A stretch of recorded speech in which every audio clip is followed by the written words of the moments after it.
স্বামী বিবেকানন্দের বাণী ও রচনা। অধ্যায় কর্ম, চরিত্রের উপর ইহার প্রভাব। কর্ম শব্দটি সংস্কৃত ক্র ধাতু হইতে নিষ্পন্ন। ক্র ধাতুর অর্থ করা। যাহা কিছু করা হয় তাহাই কর্ম। এই শব্দটির আবার পারিভাষিক অর্থ কর্মফল। দার্শনিকভাবে ব্যবহৃত হইলে কখনো কখনো উহার অর্থ হয় সেই সকল ফল আমাদের পূর্বকর্ম যেগুলির কারণ। কিন্তু কর্মযুগে আমাদের কর্ম শব্দটি কেবল কাজ অর্থেই ব্যবহার করিতে হইবে। মানব জাতির চরম লক্ষ্য জ্ঞান লাভ। প্রাচ্য দর্শন আমাদের নিকটে এই একমাত্র লক্ষ্যের কথাই বলিয়াছেন। মানুষের চরম লক্ষ্য সুখ নয়, জ্ঞান। সুখ ও আনন্দ তো শেষ হইয়া যায়। সুখই চরম লক্ষ্য, এরূপ মনে করা ভ্রম।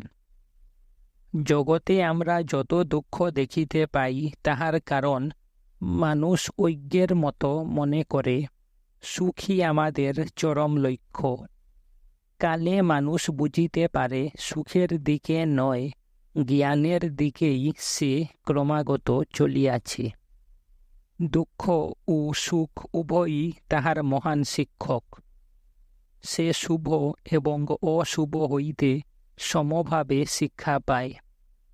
সুখ দুঃখ যেমন আমাদের মনের উপর দিয়া চলিয়া যায়, অমনি তাহারা উহার উপর নানাবিধ চিত্র রাখিয়া যায়। আর এই চিত্র সমষ্টি বা সংস্কার সমষ্টির ফলকেই আমরা মানুষের চরিত্র বলি। কোন ব্যক্তির চরিত্র লইয়া আলোচনা করিয়া দেখো, বুঝিবে উহা প্রকৃতপক্ষে তাহার মনের প্রবৃত্তি, মনের প্রবণতা সমূহের সমষ্টি মাত্র। দেখিবে সুখ দুঃখ দুই সমভাবে তাহার চরিত্র গঠনের উপাদান। চরিত্রকে এক বিশেষ ছাঁচে ঢালিবার পক্ষে কালো মন্দ উভয়েরই সমান অংশ আছে। কোনো কোনো স্থলে সুখ অপেক্ষা বরং দুঃখ অধিকতর শিক্ষা দেয়। জগতের মহাপুরুষদের চরিত্র আলোচনা করিলে দেখা যায় অধিকাংশ ক্ষেত্রে সুখ অপেক্ষা দুঃখ তাহাদিগকে অধিক শিক্ষা দিয়াছে। ধন ঐশ্বর্য অপেক্ষা দারিদ্র্য অধিক শিক্ষা দিয়াছে। প্রশংসা অপেক্ষা নিন্দারূপ আঘাতই তাহাদের অন্তরের অগ্নি প্রজ্বলিত করিতে অধিক পরিমাণে সাহায্য করিয়াছে। এই জ্ঞান আবার মানুষের অন্তর্নিহিত। কোনো জ্ঞানই বাহির হইতে আসে না, সবই ভিতরে। আমরা যে বলি মানুষ জানে, ঠিক মনোবিজ্ঞানের ভাষায় বলিতে গেলে বলিতে হইবে মানুষ আবিষ্কার করে বা আবরণ উন্মোচন করে। মানুষ যাহা শিক্ষা করে প্রকৃতপক্ষে সে উহা আবিষ্কার করে।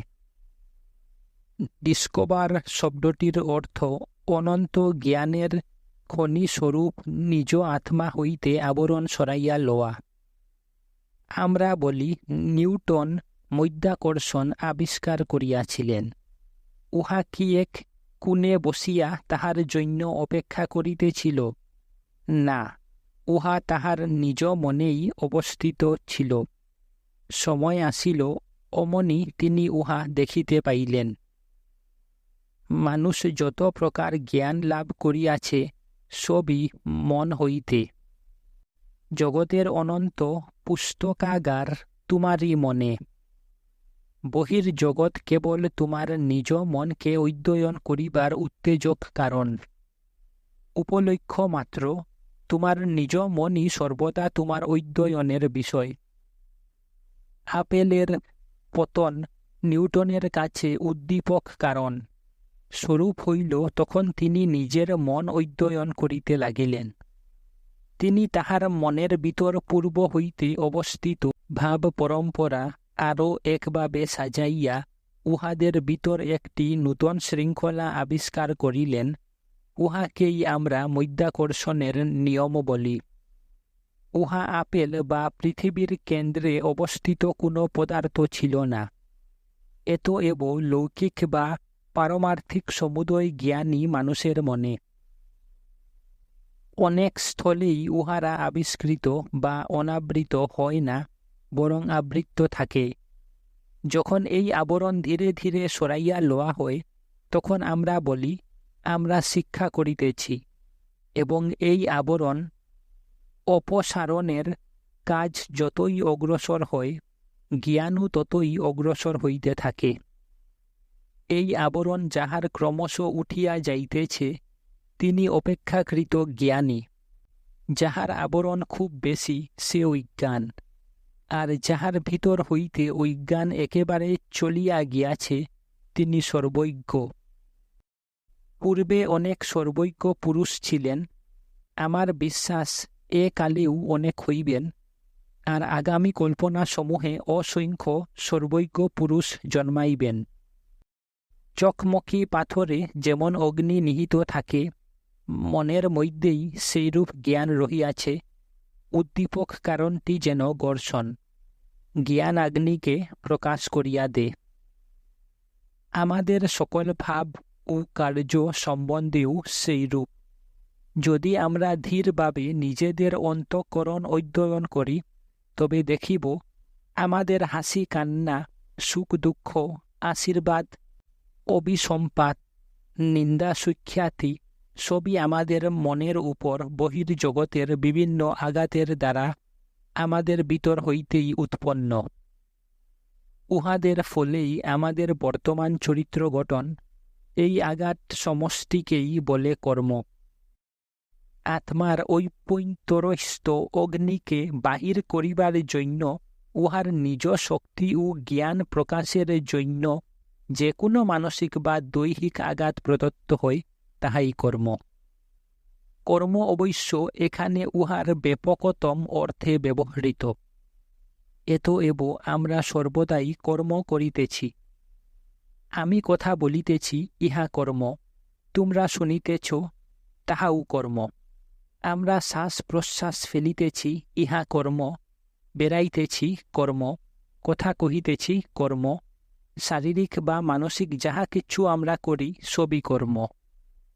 কর্ম আমাদের উপর উহার ছাপ রাখিয়া যাইতেছে।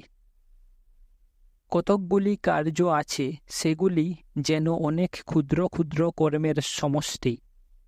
যদি আমরা সমুদ্র তটে দণ্ডায়মান হইয়া শৈলখণ্ডের উপর তরঙ্গভঙ্গের ধ্বনি শুনিতে থাকি, তখন উহাকে কি ভয়ানক শব্দ বলিয়া বোধ হয়। কিন্তু তবু আমরা জানি, একটি তরঙ্গ প্রকৃতপক্ষে লক্ষ লক্ষ অতি ক্ষুদ্র তরঙ্গের সমষ্টি।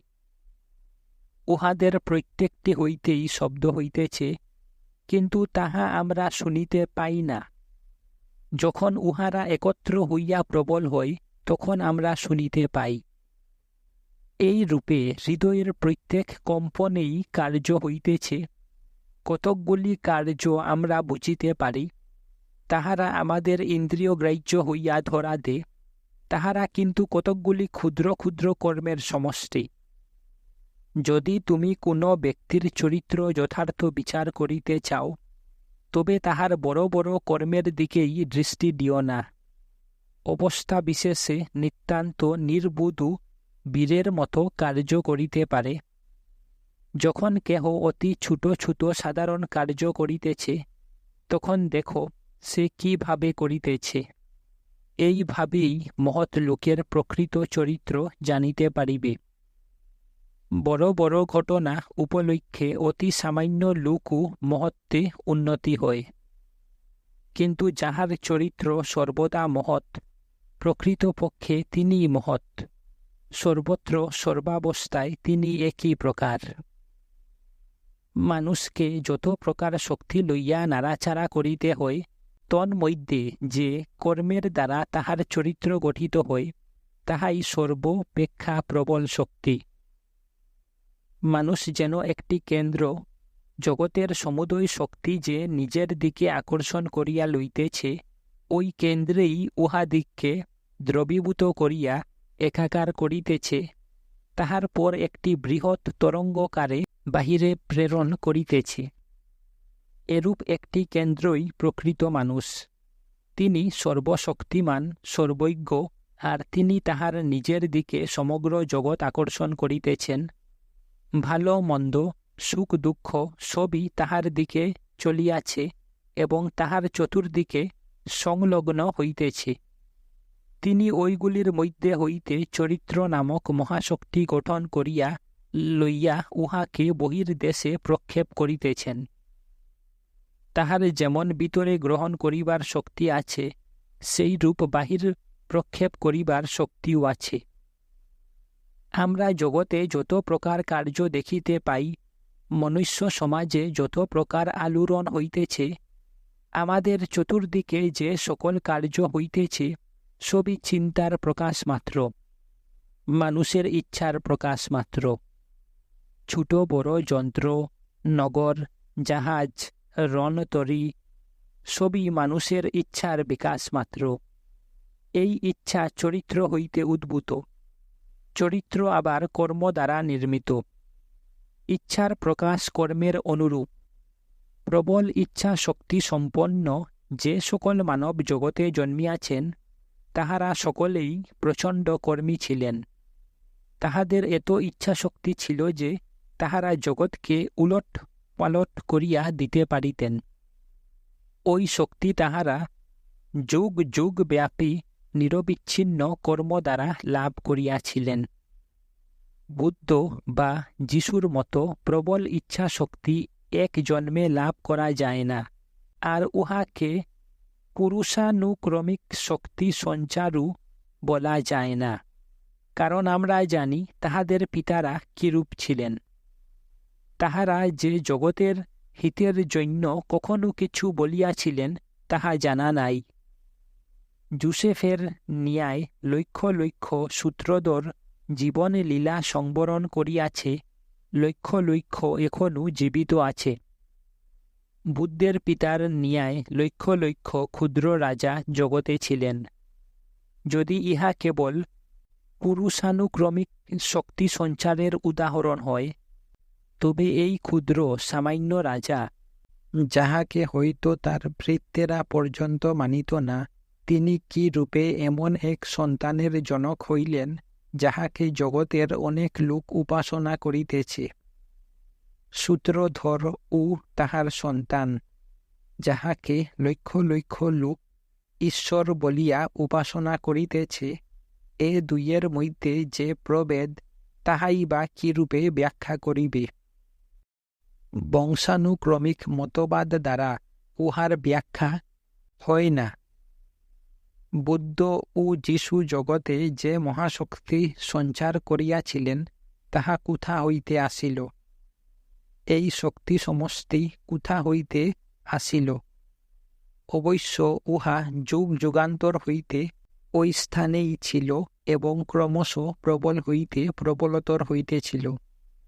অবশেষে উহা বুদ্ধ বা যীশু নামে প্রবল শক্তির আকারে সমাজে আবির্ভূত হইল। এখনও ওই শক্তি তরঙ্গ প্রবাহিত হইয়া চলিয়াছে। এই সবই কর্ম দ্বারা নিয়ন্ত্রিত। উপার্জন না করিলে কেহ কিছু পাইতে পারে না, ইহাই সনাতন নিয়ম।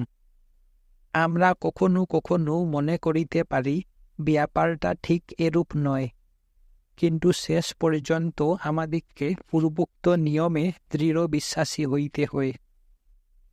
কোনো ব্যক্তি সারা জীবন ধনী হইবার চেষ্টা করিতে পারে, এজন্য সহস্র সহস্র ব্যক্তিকে ঠকাইতে পারে, কিন্তু অবশেষে বুঝিতে পারে সে ধনী হওয়ার যোগ্য নয়। তখন তাহার নিকট জীবন কষ্টকর ও জঘন্য বলিয়া মনে হয়। আমরা আমাদের শারীরিক ভোগের জন্য অনেক কিছু সংগ্রহ করিতে পারি, কিন্তু আমরা নিজ কর্মের দ্বারা যাহা উপার্জন করি তাহাতেই আমাদের প্রকৃত অধিকার। একজন নির্বুধ জগতের সকল পুস্তক ক্রয় করিতে পারে, কিন্তু সেগুলি তাহার পুস্তকাগারে পড়িয়া থাকিবে মাত্র। সে যেগুলি পড়িবার উপযুক্ত শুধু সেগুলিই পড়িতে পারিবে, এবং এই যোগ্যতা কর্ম হইতে উৎপন্ন। আমরা কিসের অধিকারী বা আমরা কি আয়ত্ত করিতে পারি, আমাদের কর্মই তাহা নিরূপণ করে। আমাদের বর্তমান অবস্থার জন্য আমরাই দায়ী, এবং আমরা যাহা হইতে ইচ্ছা করি তাহা হইবার শক্তিও আমাদের আছে।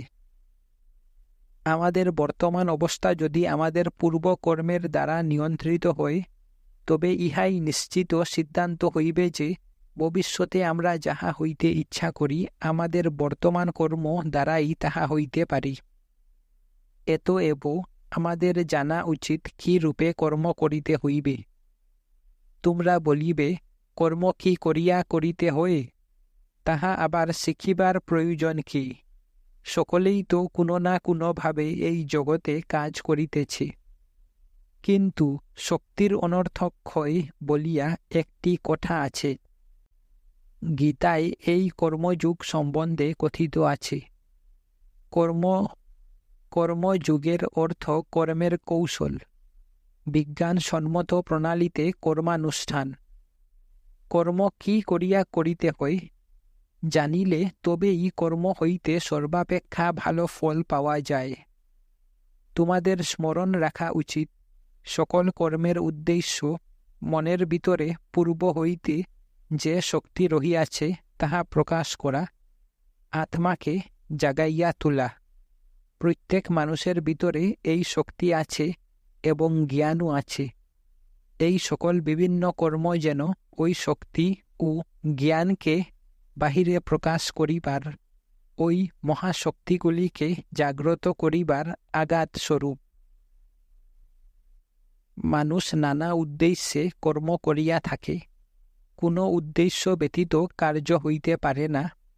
কোনো কোনো লোক যশ চায়, তাহারা যশের জন্য কর্ম করে। কেহ কেহ অর্থ চায়, তাহারা অর্থের জন্য কার্য করে। কেহ প্রভুত্ব চায়, তাহারা প্রভুত্ব লাভের জন্য কার্য করে। অনেকে স্বর্গে যাইতে চায়, তাহারা স্বর্গে যাইবার জন্য কার্য করে।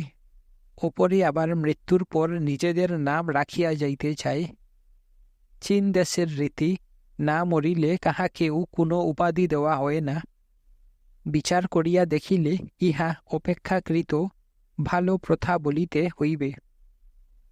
চীনে কোনো লোক খুব ভালো কাজ করিলে তাহার মৃত পিতা বা পিতামহকে কোনো সম্মানজনক উপাধি প্রদান করা হয়। কেহ কেহ এই উদ্দেশ্যে কাজ করিয়া থাকে। কোনো কোনো মুসলমান সম্প্রদায়ের অনুগামীগণ মৃত্যুর পর একটি প্রকাণ্ড সমাধি মন্দিরে সমাহিত হওয়ার জন্য সমস্ত জীবন কার্য করিয়া থাকে। আমি এমন কয়েকটি সম্প্রদায়ের কথা জানি, যাহাদের মধ্যে শিশু জন্মিবা মাত্র তাহার জন্য সমাধি মন্দির নির্মিত হইতে থাকে। ইহাই তাহাদের বিবেচনায় মানুষের সর্বাপেক্ষা প্রয়োজনীয় কর্ম, এবং ওই সমাধি মন্দির যত বৃহৎ ও সুন্দর হয়, সেই ব্যক্তি ততই ধনী বলিয়া বিবেচিত হয়। কেহ কেহ আবার প্রায়শ্চিত্ত রূপে কর্ম করিয়া থাকে।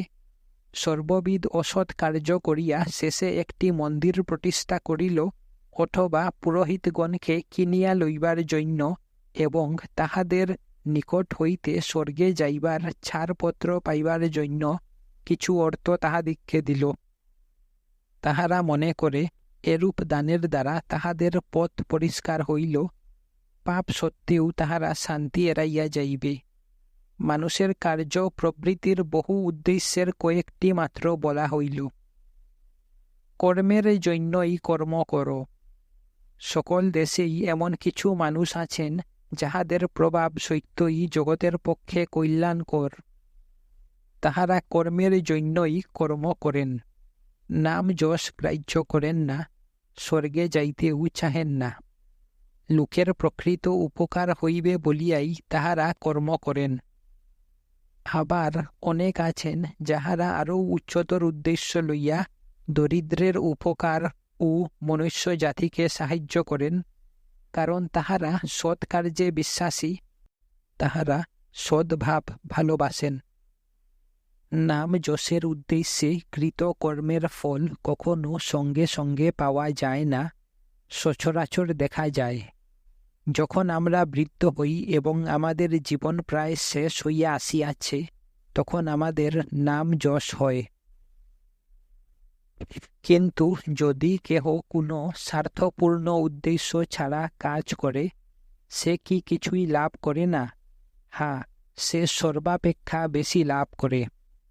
নিঃস্বার্থ কর্মেই অধিক লাভ, তবে ইহা অভ্যাস করিবার সহিষ্ণুতা মানুষের নাই। সাংসারিক হিসাবেও উহা বেশি লাভজনক। প্রেম, সত্য, নিঃস্বার্থপরতা এগুলি শুধু নীতি সম্বন্ধীয় আলংকারিক বর্ণনা নয়, এগুলি আমাদের সর্বোচ্চ আদর্শ, কারণ এগুলির মধ্যেই মহতী শক্তি নিহিত রহিয়াছে।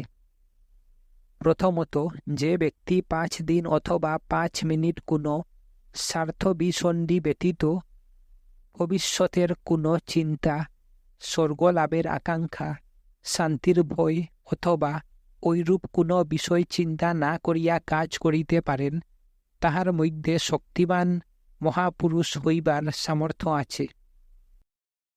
এই ভাব কার্যে পরিণত করা কঠিন, কিন্তু আমাদের অন্তরের অন্তঃস্থলে আমরা উহার মূল্য জানি উহা কত শুভ ফলপ্রসূ। এই কঠোর সংযমী শক্তির মহোচ্চ বিকাশ। সমুদয় বহির্মুখ কার্য অপেক্ষা আত্মসংযমেই অধিকতর শক্তির প্রকাশ। চতুর্শোবাহিত একটি শকট কোনো বাধা না পাইয়া পাহাড়ের ঢালু পথে গড়াইয়া যাইতেছে, অথবা শকট চালক অশ্বগণকে সংযত করিতেছে, ইহাদের মধ্যে কোনটি অধিকতর শক্তির বিকাশ? অশ্বগণকে ছাড়িয়া দেওয়া বা উহাদিগকে সংযত করা। একটি কামানের গোলা বায়ুর মধ্য দিয়া উড়িয়া অনেক দূরে গিয়া পড়ে, অন্য একটি গোলা দেওয়ালে লাগিয়া বেশি দূরে যাইতে পারে না, কিন্তু এই সংঘর্ষে প্রবল তাপ উৎপন্ন হয়। এই রূপে মনের সমুদয় বহির্মুখ শক্তি স্বার্থের উদ্দেশ্যে ধাবিত হইয়া বিক্ষিপ্ত হয়। এইগুলি আর তোমার নিকট ফিরিয়া আসিয়া তোমার শক্তি বিকাশে সাহায্য করে না, কিন্তু ওইগুলিকে সংযত করিলে তোমার শক্তি বর্ধিত হইবে। এই সংযম হইতে মহতী ইচ্ছা শক্তি উদ্ভূত হইবে। উহা খ্রাইস্ট বা বুদ্ধের মতো চরিত্র সৃষ্টি করিবে। ঐক্য ব্যক্তিরা এই রহস্য জানে না, তথাপি তাহারা জগতের উপর প্রভুত্ব করিতে চায়। নির্বুদ্ধ ব্যক্তি জানে না যে সে যদি কাজ করে এবং কিছুদিন অপেক্ষা করে, তবে সমুদয় জগৎ শাসন করিতে পারে। সে কয়েক বৎসর অপেক্ষা করুক এবং এই অজ্ঞান সুলভ জগৎ শাসনের ভাবকে সংযত করুক। ওই ভাব সম্পূর্ণ চলিয়া গেলেই সে জগৎ শাসন করিতে পারিবে। অনেক পশু যেমন কয়েক পদ অগ্রে কি আছে তাহার কিছুই জানিতে পারে না, আমাদের মধ্যে অনেকেই অল্প কয়েক বৎসর পরে কি ঘটিবে তাহার কিছুই অনুমান করিতে পারে না। আমরা যেন একটি সংকীর্ণ বৃত্তের মধ্যে আবদ্ধ, ইহাই আমাদের সমুদয় জগৎ। উহার বাহিরে আর কিছু দেখিবার ধৈর্য আমাদের নাই। এইভাবেই আমরা অসাধু ও দুর্বৃত্ত হইয়া পড়ি। ইহাই আমাদের দুর্বলতা, শক্তিহীনতা। কিন্তু অতি সামান্য কর্মকেও ঘৃণা করা উচিত নয়। যে ব্যক্তি উচ্চতর উদ্দেশ্যে কাজ করিতে পারে না, সে স্বার্থপর উদ্দেশ্যেই নাম যশের জন্যই কাজ করুক। প্রত্যেককে সর্বদাই উচ্চ হইতে উচ্চতর উদ্দেশ্যের দিকে অগ্রসর হইতে হইবে এবং ওইগুলি কি তাহা বুঝিবার চেষ্টা করিতে হইবে। কর্মেই আমাদের অধিকার, ফলে নয়। ফল যাহা হইবার হউক, ফলের জন্য চিন্তা করো কেন? কোনো লোককে সাহায্য করিবার সময় তোমার প্রতি সেই ব্যক্তির মনোভাব কিরূপ হইবে, সে বিষয়ে চিন্তা করিও না। তুমি যদি কোনো মহৎ বা শুভ কার্য করিতে চাও, তবে ফলাফলের চিন্তা করিয়া উদ্বিগ্ন হইও না। কর্মের এই আদর্শ সম্বন্ধে আরও একটি কঠিন সমস্যা আসিয়া পড়ে। তীব্র কর্মশীলতার প্রয়োজন। সর্বদাই আমাদের কর্ম করিতে হইবে। আমরা 1 মিনিটও কর্ম না করিয়া থাকিতে পারি না। তবে বিশ্রাম কোথায়? জীবন সংগ্রামে একদিকে কর্ম, যাহার ক্ষিপ্ত আবর্তে আমরা বিগূর্ণিত, আরও একদিকে সব ধীর স্থির, সবই যেন নিবৃত্তি উন্মুখ, চারিদিকে শান্তিময়, কোনরূপ শব্দ বা কোলাহল নাই, কেবল জীব-জন্তু, বৃক্ষপুষ্প, পর্বতরাজি সম্মানিত প্রকৃতির শান্তিময় ছবি। এই দুইটির কোনটি সম্পূর্ণ চিত্র নয়। যেমন গভীর সমুদ্রের মৎস্য উপরে আসিবা মাত্র খণ্ড বিখণ্ড হইয়া যায়, কারণ জলের প্রবল চাপেই উহা জীবিত অবস্থায় থাকিতে সমর্থ। তেমনি শান্তিপূর্ণ স্থানে বাস করিতে অভ্যস্ত কোনো ব্যক্তি সংসারের এই মহাবর্তের সংস্পর্শে আসিবা মাত্র ধ্বংস হইয়া যাইবে। আবার যে ব্যক্তি কেবল সাংসারিক ও সামাজিক জীবনের কোলাহলেই অভ্যস্ত, সে কি কোনো নিবৃত্ত স্থানে স্বস্তিতে বাস করিতে পারে? যন্ত্রণায় হয়তো তাহার মস্তিষ্ক বিকৃত হইয়া যাইবে। আদর্শ পুরুষ তিনি, যিনি গভীরতম নির্জনতা ও নিস্তব্ধতার মধ্যে, তীব্র কর্মী এবং প্রবল কর্মশীলতার মধ্যে মরুভূমির নিস্তব্ধতা ও নিঃসঙ্গতা অনুভব করেন। তিনি সংযমের রহস্য বুঝিয়াছেন, আত্মসংযম করিয়াছেন। যানবাহন মুখরিত মহানগরীতে ভ্রমণ করিলেও তাহার মন শান্ত থাকে, যেন তিনি নিঃশব্দ গুহায় রহিয়াছেন, অথচ তাহার মন তীব্রভাবে কর্ম করিতেছে।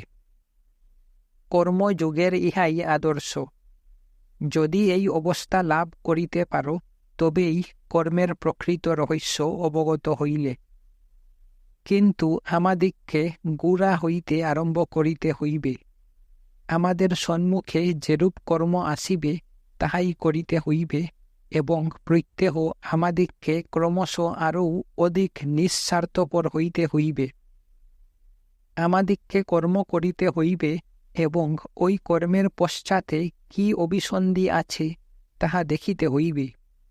তাহা হইলে প্রায় সর্বত্রই দেখিতে পাইব, প্রথম প্রথম আমাদের অভিসন্ধি সর্বদাই স্বার্থপূর্ণ, কিন্তু অধ্যবসায় প্রভাবে ক্রমশ এই স্বার্থপরতা কমিয়া যাইবে। অবশেষে এমন সময় আসিবে, যখন আমরা সত্যই নিঃস্বার্থ কর্ম করিতে সমর্থ হইব। তখন আমাদের আশা হইবে যে, জীবনের পথে ক্রমশ অগ্রসর হইতে হইতে কোনো না কোনো সময়ে এমন একদিন আসিবে, যখন আমরা সম্পূর্ণ নিঃস্বার্থ হইতে পারিব। আর যে মুহূর্তে আমরা সেই অবস্থা লাভ করিব, সেই মুহূর্তে আমাদের সকল শক্তি কেন্দ্রীভূত হইবে এবং আমাদের অন্তর্নিহিত জ্ঞান প্রকাশিত হইবে।